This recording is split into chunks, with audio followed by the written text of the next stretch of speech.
Olá, muito obrigado por nos receber em sua casa e participar conosco do Começo de Conversa. Um programa de entrevistas diferente, um bate-papo franco, aberto, sem censura. Nossa convidada de hoje é responsável por um órgão secular de Caratinga que cumpre um papel extremamente importante na sociedade e que possui uma tradição que vem de família. Suas atividades são mantidas ao longo desses vários anos à custa de muito trabalho. São disponibilizados serviços praticamente indispensáveis para o cidadão e primordiais no dia a dia de muitas pessoas. Nossa convidada, assim como seus funcionários, tem motivos para tristezas e alegrias, todos os dias, dependendo, claro, da motivação que leva o cliente ao negócio que ela dirige.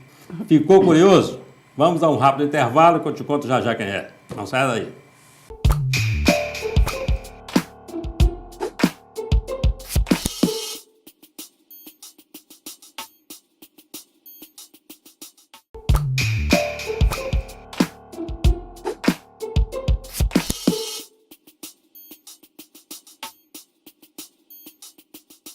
Olá, estamos iniciando mais um programa Começo de Conversa aqui pela UNEC TV com retransmissão pela TV Sistec. Hoje recebendo como convidada a oficiala do Cartório de Registro Civil de Pessoas Naturais de Caratinga, situado à Rua João Pinheiro, centro de Caratinga, Adriana Patrício dos Santos, que também é bacharel em Direito e registradora civil.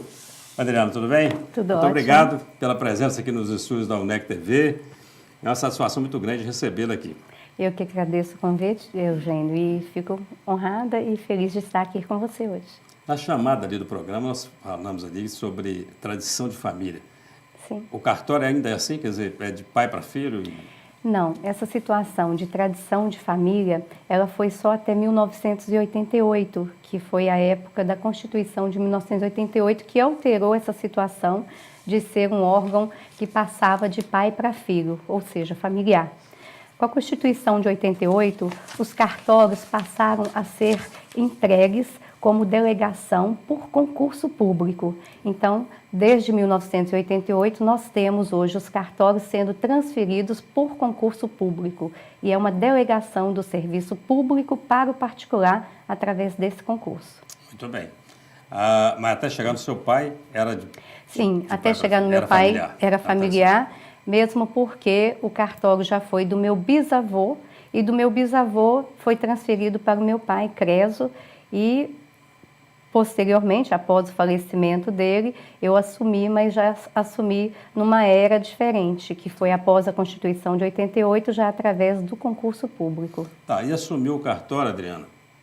Não vou falar em posição, mas por um desejo da família ou por um desejo seu? O que te levou a trabalhar no cartório de registro civil? Eugênio, eu sempre gostei da área do direito, eu sempre gostei muito de português, de história, então eu sempre estive mais voltada para a área do direito, tanto que eu concluí o meu curso de bacharelado em Direito em 1988 na FADVALE. Eu tive que fazer também estágio na área de advocacia com um profissional da área do direito, que era um advogado, que foi o Edson Bolari, Edcinho, filho do Edson Bolari pai.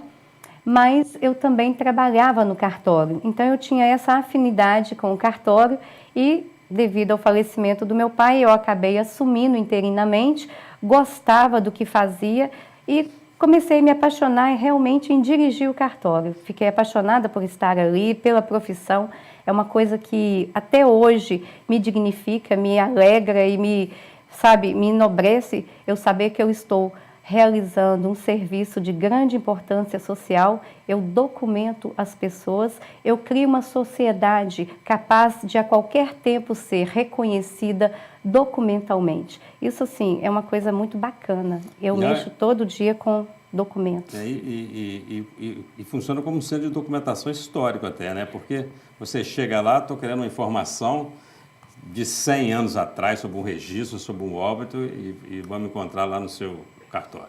Sim, particularmente o Cartório de Registro Civil das Pessoas Naturais de Caratinga, ele iniciou as atividades em 1888, então realmente secular. 100 anos antes da Constituição. Exatamente. E eu tenho esses registros desde 1888, quando ele foi fundado.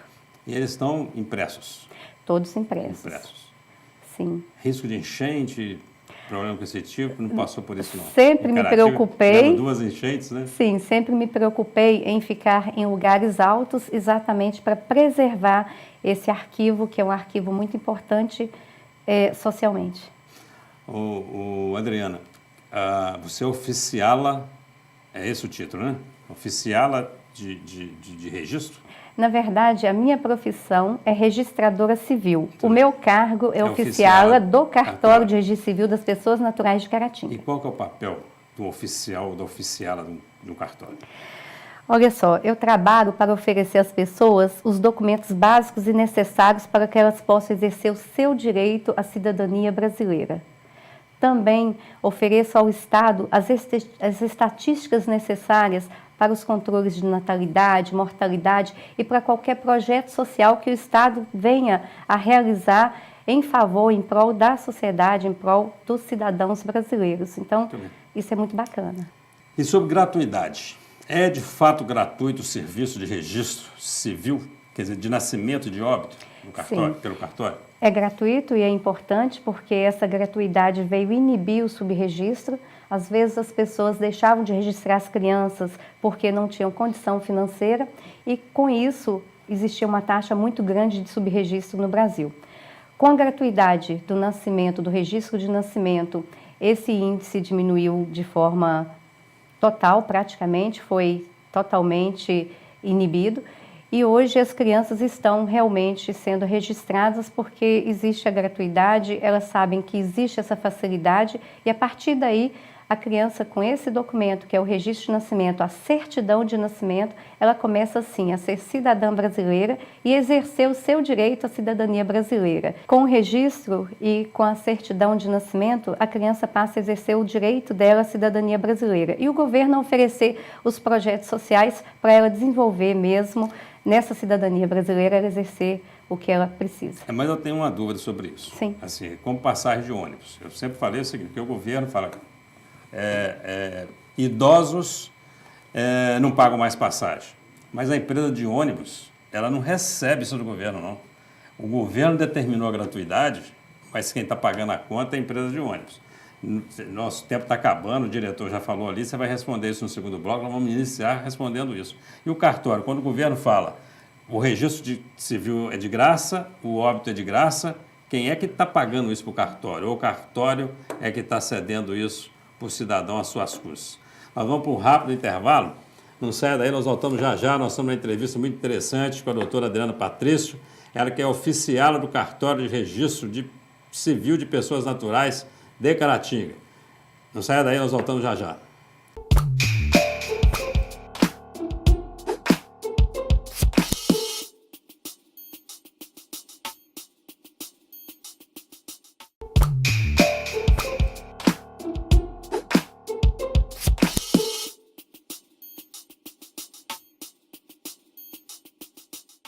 Olá, muito obrigado por nos receber em sua casa e participar conosco do Começo de Conversa.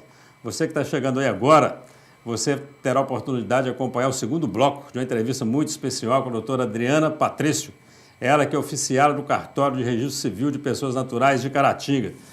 Adriana, nós terminamos o primeiro bloco, nós falamos sobre a gratuidade. Eu dei o exemplo da empresa de ônibus, que é um exemplo onde o governo, eu falo que ele faz gracinha com o chapéu dos outros.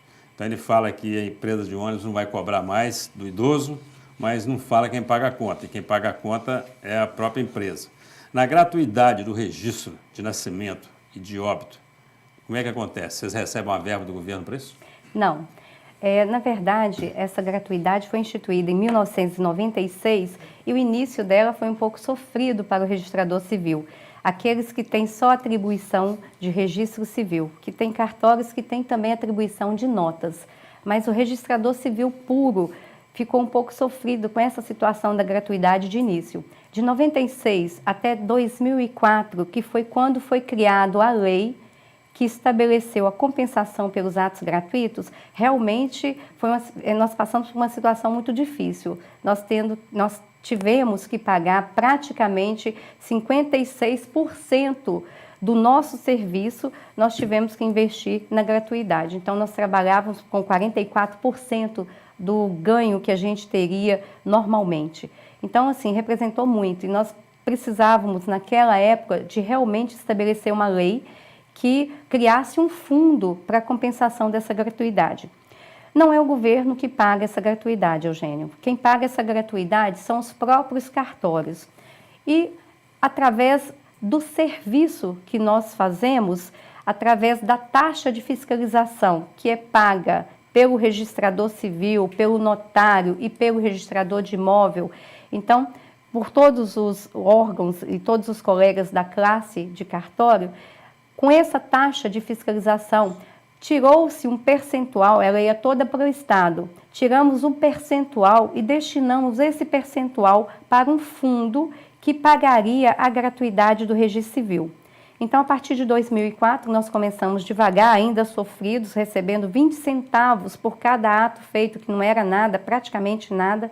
Você pensa aí, 100 registros feitos a 20 centavos não representaria nada. Que é o Recomp, né? Que é o Recomp. Recomp. Sim, o Recomp foi instituído pela essa lei 15.424 de 2004. Em Minas Gerais ou isso no Brasil inteiro? Só em Minas Gerais. Minas Gerais. Porque quando veio a gratuidade, uma lei federal, ela disse que os estados iriam formalizar, fazer lei que formalizasse a forma de compensação. Então, muitos estados ainda criaram o fundo e a forma de compensação bem depois do estado de Minas. Nós fomos até São Paulo e depois nós fomos pioneiros em também fazer o fundo. Como nós conseguimos esse fundo, ele a princípio é um fundo, foi criado com pouco dinheiro, ele foi aumentando. E hoje, se você me perguntar, você recebe da forma que você recebia, com o valor que você recebia antigamente? Não. A gente recebe praticamente 1/3 do que nós recebíamos, mas é muito mais do que os 20 centavos iniciais e que a gratuidade, quando veio, inclusive, era total e não recebíamos nada. Então, hoje já temos essa tranquilidade para trabalhar com os atos. Esse fundo do Recomp, então, ele vai apenas para os cartórios que fazem gratuidade. Registro civil. Hoje ele ou tem gratuidade em outros serviços? Sim, hoje existem algumas gratuidades nos cartórios de tabelionato de notas. Entendi. Então, esse fundo ele é destinado à compensação dos atos gratuitos. Não, minha dúvida era por quê? Porque se fosse só no registro civil, certamente os outros cartórios estariam reclamando, Sim. Porque estariam mantendo os cartórios do registro civil. Sim. E esse fundo, Eugênio, eu tive a oportunidade de ser coordenadora desse fundo. Esse fundo, que é o Recomp, é uma comissão que foi criada pela Lei 15.424, ela trabalha diretamente junto com o Sindicato de Registradores Civis das Pessoas Naturais, que é quem mais tem gratuidade, que são os cartórios de registro civil. Então, esse fundo, existe uma comissão especificamente criada por lei para gerir, independente do sindicato, mas que trabalha junto com o sindicato. Eu tive a oportunidade de ser coordenadora desse fundo no estado de Minas Gerais por 8 anos, praticamente. Do Recomp. Do Recomp. E trabalhando nesse sindicato que é o Recivil, quer dizer, prestando serviço lá. Sim, é um cargo praticamente de confiança e de indicação do próprio sindicato. Remunerado? Não é remunerado, é um serviço que eu prestei gratuitamente, mas pelo envolvimento com a minha classe, é um serviço muito bacana. A gente lida ali com toda a situação referente à gratuidade, orientando, ensinando, pedindo documentação e pagando. Nós falamos, eu queria ter mais tempo para a gente falar sobre muitas coisas, né? Nós falamos sobre certidão de nascimento, Sim. sobre certidão de óbito, eu queria falar sobre casamento. Primeiro, uma dúvida sobre casamento que as pessoas têm. Você faz o registro do casamento, mas você não faz o casamento. Por que a figura do juiz de paz? Isso é da Constituição? Por que você não pode fazer casamento se você é quem registra o casamento? Na verdade, Eugênio, o casamento, segundo a lei, tem que ser feito, tem que ser realizado por 2 autoridades. Uma autoridade é o registrador civil e a outra autoridade é o juiz de paz. A figura do juiz de paz para realizar os casamentos é que ele vai perguntar se ele está realmente, se aquele casal está ali realmente de livre e espontânea vontade.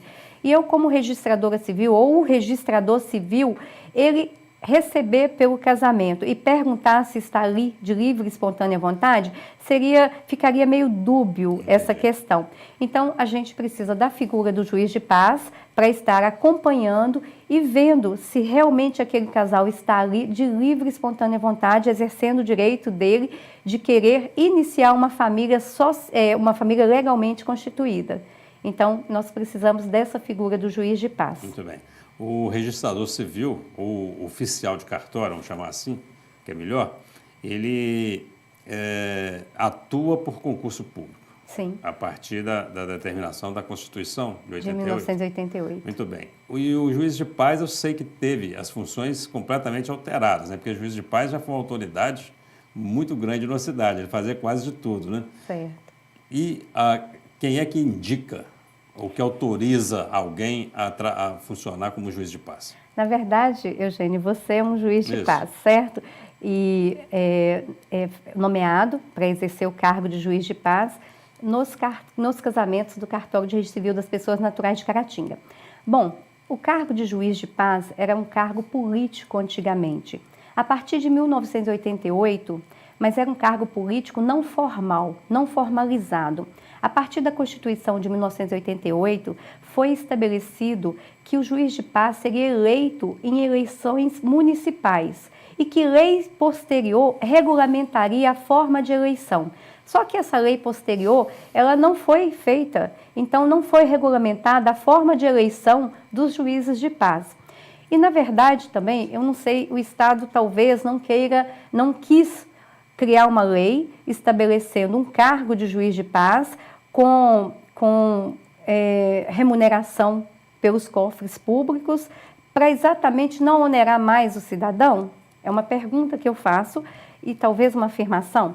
Mas, na verdade, a figura do juiz de paz também ela foi um pouco esvaziada no contexto legal e no contexto social. A partir do momento que o juiz de paz, antigamente, ele dirimia os conflitos de vizinhos, ele dirimia a situação de menores abandonados, menores em situação de risco social, ele exercia esse papel de ser aquela pessoa, aquela autoridade que resolvia esses problemas, que intervinha nesses problemas. Só que foi criado o Ministério Público, que começou a dirimir esses conflitos nessa área, o juizado especial, que realmente eles atuam nos conflitos entre as partes, tentando dirimir. A criança de rua também ganhou lá o Conselho Tutelar, que veio também a começar a gerir e administrar a situação das crianças em risco social.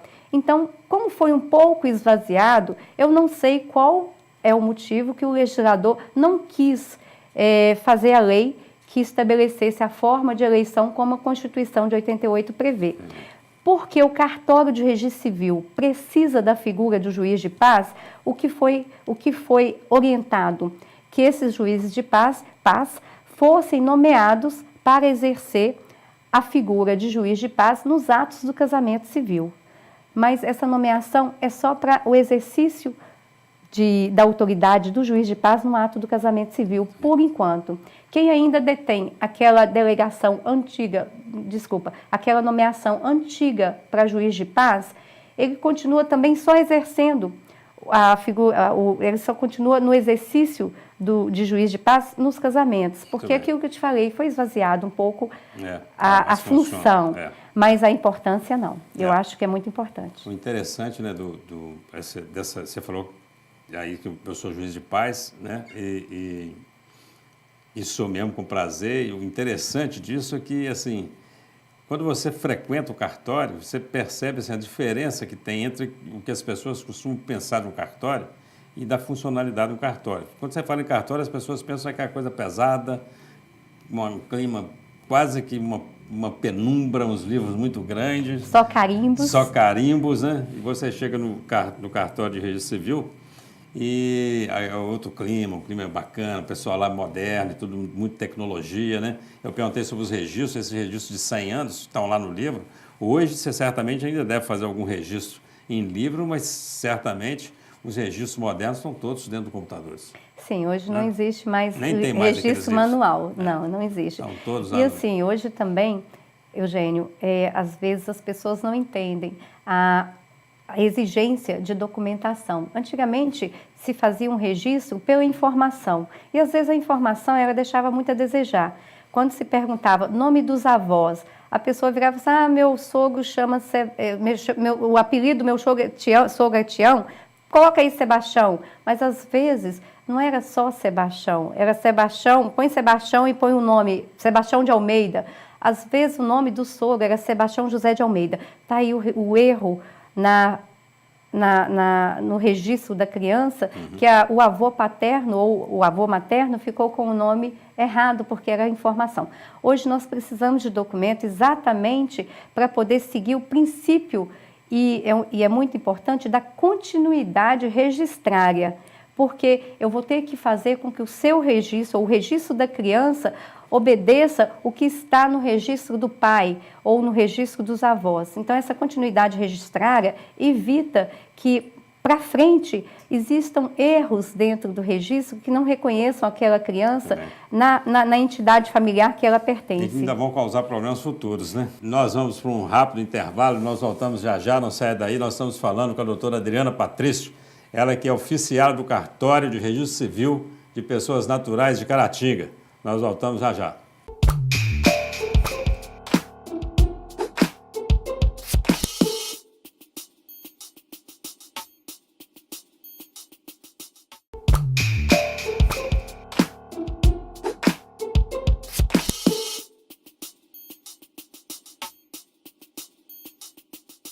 Olá, estamos de volta com o programa Começo de Conversa e hoje recebendo aqui nos estúdios da UNEC TV, no programa retransmitido pela TV Sistec, a doutora Adriana Patrício, ela que é oficiala do Cartório de Registro Civil das Pessoas Naturais de Caratinga.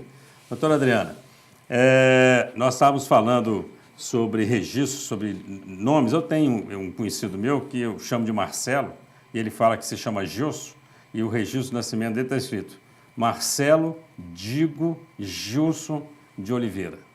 E ele fala que é um erro do cartório e quem registrou, o pai falou um nome, era outro, então colocou a palavra Digo e isso passou a compor o nome dele, porque está na certidão, né?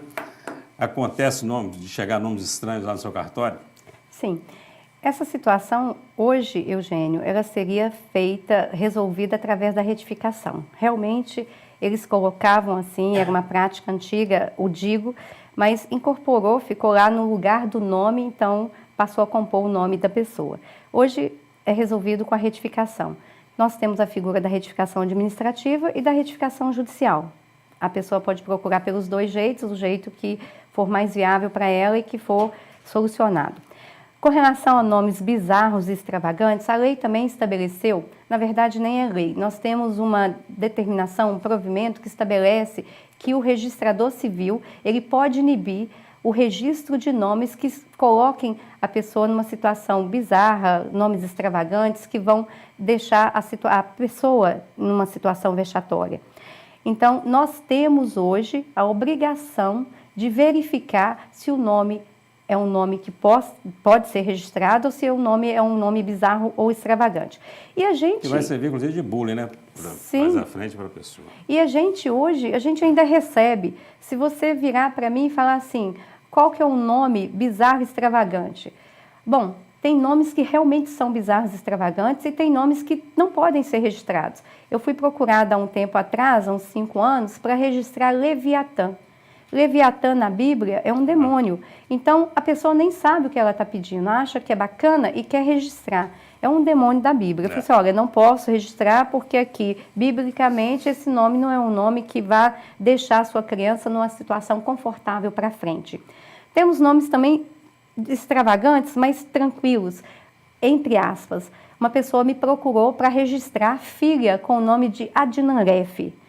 Na hora que eu leio o nome, Adinanref, Fernanda, grafada de trás para frente. Eu falei assim, não posso, porque posteriormente essa criança vai virar na justiça e falar, olha, o registrador civil ou a registradora civil grafou meu nome de forma errada. Aqui é Fernanda. Então, é claro que é Fernanda. Não poderia inovar tanto em grafar de trás para frente. Muito bem. Mas tem outros nomes que realmente teriam que ser casamento. Inibidos. Aí, na Igreja Católica, a gente vê em novela, principalmente, eu nunca tive a oportunidade de assistir nenhum, a noiva, em cima da hora, falar que não, ou o noivo chegar e falar não quero. No casamento civil, isso já aconteceu? Já. O cara chegou para casar e fala, não quero casar mais. Já, Eugênio, eu tenho 26 anos de cartório, certo? À frente do cartório, como oficiala. E nesses 26 anos eu já vi um pouquinho de tudo. Já teve sim, inclusive era um homem, certo? Era um casal, e o homem disse para mim, o rapaz que ia se casar, virou para mim e falou assim, olha, na hora que foi perguntado, que o juiz de paz perguntou para ele se ele estava ali de livre e espontânea vontade, ele não respondeu.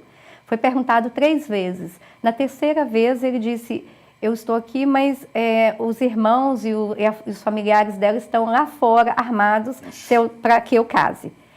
Na hora mesmo que isso foi dito, nós falamos, olha, então não tem como nós continuarmos com a celebração do casamento e, nesse momento, eu fui pedir reforço policial para ele poder ficar tranquilo e sair sem o casamento, uma vez que ele não estava ali de livre e espontânea vontade. É o famoso casamento no Bico da Garrucha, né? O pessoal só não estava lá perto, né? Mas estava lá fora isso esperando. Foi em 1994 e já tem bastante tempo. Já te falo, o pessoal costuma te chamar de tabelião, eu já ouvi falar.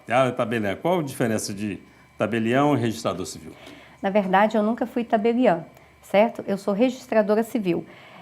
Os cartórios de registro civil ou os cartórios de registro são os considerados registro civil, registro de imóveis e registro de títulos e documentos. O cartório de notas, que é responsável por lavratura de procurações, autenticações, reconhecimentos de firma e compra e venda de imóveis, né, escrituras de compra e venda, eles são tabelionatos de notas. Então, os oficiais dos cartórios de notas são os tabeliães, certo?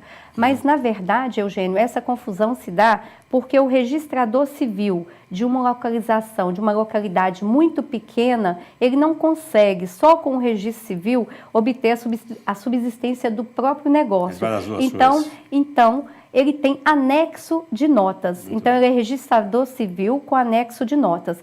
Mas até esse registrador civil com anexo de notas, ele só tem o anexo, ele não é tabelião, ele é registrador civil e tem um cartório que tem anexo de notas. O tabelião é só o cartório que tem tabelionato de notas, é só o tabelião do ofício de notas. Muito bem. Casamento. Sim. O cartório já cumpre a determinação legal do casamento homoafetivo ou ainda a união estável? Aliás, que diferença é essa entre casamento e união estável? Bom, são 2 perguntas. Eu vou começar, então, pela diferença entre o casamento e a união estável, para depois passar para os casamentos homoafetivos. Okay.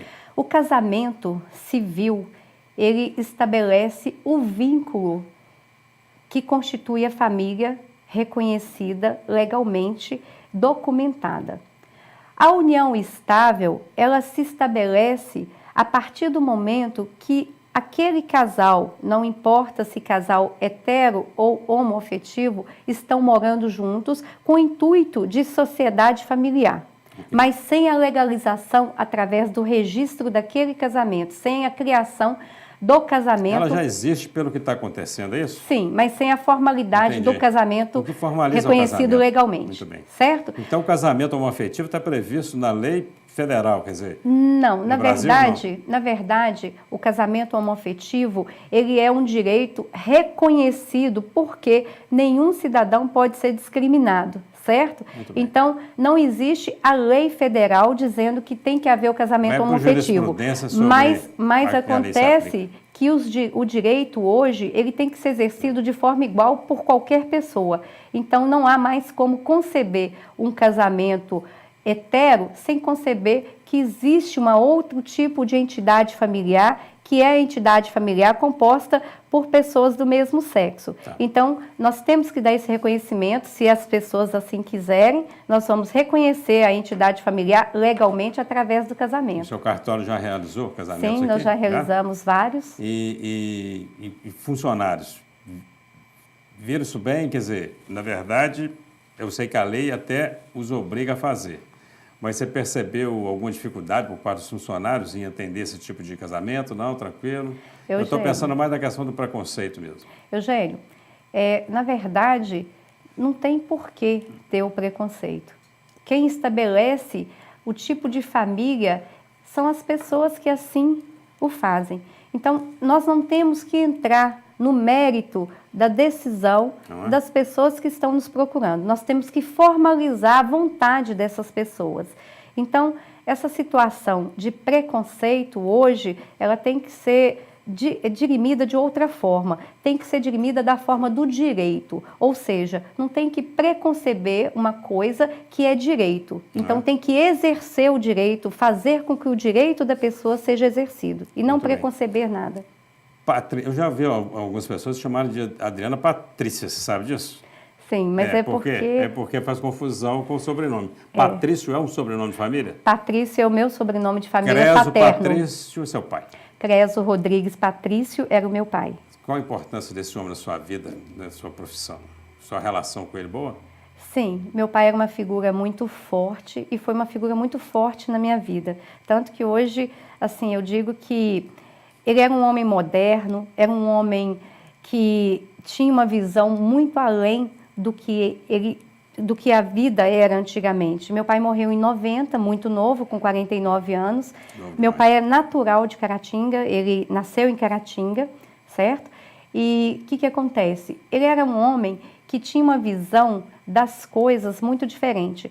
Ele era uma pessoa que detinha muito conhecimento, lia muito e fazia com que nós, que éramos os filhos dele, também acompanhássemos. Meu pai exigia, e isso é muito bacana, que a gente lesse e trocasse ideia dos livros que estavam lendo. Ele sugeria os livros para a gente ler, Ana Karenina, todos os livros que eu li antigamente. Até tinha um livro que eu achei na biblioteca dele, que chamava, estava com uma capa de cartilha. Só que quando eu abri o livro, Mar Vermelho, era um livro que antigamente era proibido porque diziam que é um livro comunista, mas na verdade não. Ele só tinha ali. Exatamente, ele estava encapado como cartilha. É bacana. Mas na verdade não é que ele era socialista nem comunista, mas ele via a sociedade antigamente diferente um pouco. Ele via que tínhamos que obter conhecimento e não ficar estagnado. E ele era um homem que estava aberto a esse tipo de conhecimento. Aberto a mudanças, né? Mudanças. Muito bem. Falamos do seu pai, a Adriana, mãe do Vitor. Vocês são quantos irmãos? Nós somos 4 irmãos. 4 irmãos. Sua mãe está viva? Minha mãe é viva. Viva, está bem. E família para você? Bom, Eugênio, família é tudo, né? Família na vida da gente é tudo. Eu falo que eu sou registradora civil, eu posso ter vários títulos, mas, na verdade, eu sou registradora civil e mãe do Vitor, que é o mais importante para mim. É uma criança maravilhosa e que eu tento educar da forma melhor possível, levando para ele essa situação do conhecimento que é importante. Quem é a Adriana Patrícia? Quem é a Adriana? Isso.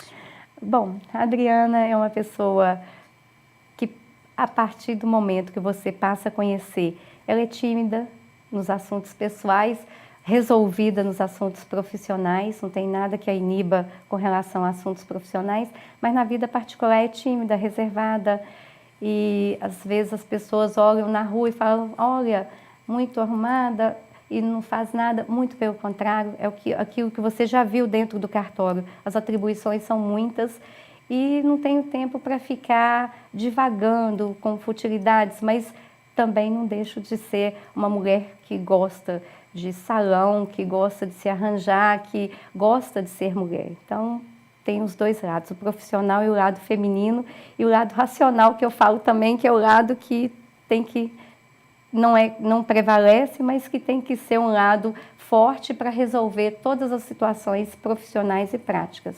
Muito bem. Nós estamos terminando, infelizmente, né? Nosso tempo estourou, o diretor já está puxando a minha orelha. Sim. E queria te agradecer muito pela sua presença aqui.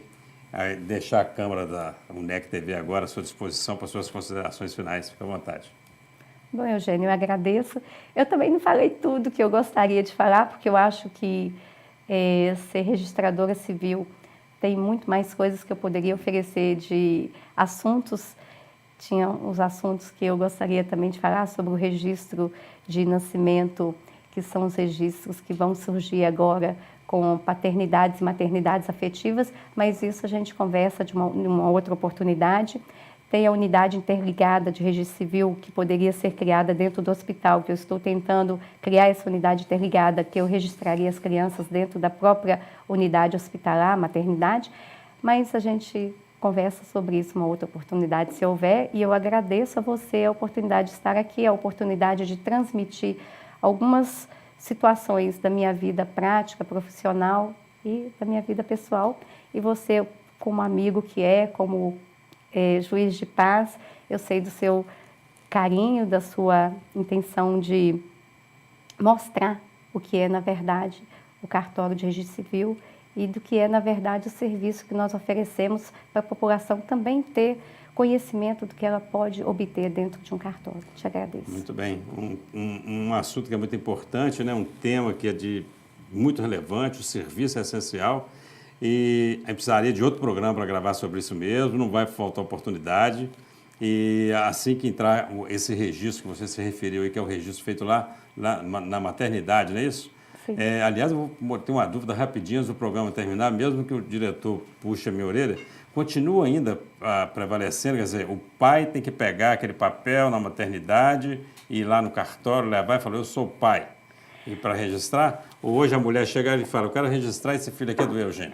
Eugênio, aí é uma questão que vai demandar até um tempo maior. Por quê? A paternidade, ela não é tão fácil de ser reconhecida como a maternidade. Mesmo porque até essa maternidade hoje ela é discutível por causa das barrigas de aluguéis, certo? Uhum. Mas a maternidade, a mulher, ela gera e ela ganha a criança. Então, ela é fácil de ser atribuída à mulher. A paternidade, não. Não tem como ser atribuída a paternidade sem o reconhecimento dessa paternidade pela figura do homem ou sem a vontade da mulher de estabelecer essa paternidade, quando o homem assim não o faz. Ela pode atribuir a paternidade e pedir na justiça que essa comprovação seja feita. Então, é uma situação um pouco polêmica também, que a gente leva mais tempo para falar sobre. Vai ser assunto para o próximo encontro nosso. Sim. Quero te agradecer, muito obrigado por tirar seu tempo. Eu sei que você é muito atarefada e se dispor a vir aqui nos estúdios da UNEC TV para essa entrevista. O bate-papo foi muito bom, agradeço a sua presença. Obrigada. Muito obrigado você pela audiência, muito obrigado pela atenção. Nós estamos encerrando um começo de conversa muito especial com a doutora Adriana Patrício, ela que é oficiala do Cartório de Registro Civil das Pessoas Naturais de Caratinga. Até o nosso próximo encontro, se Deus quiser. Até lá.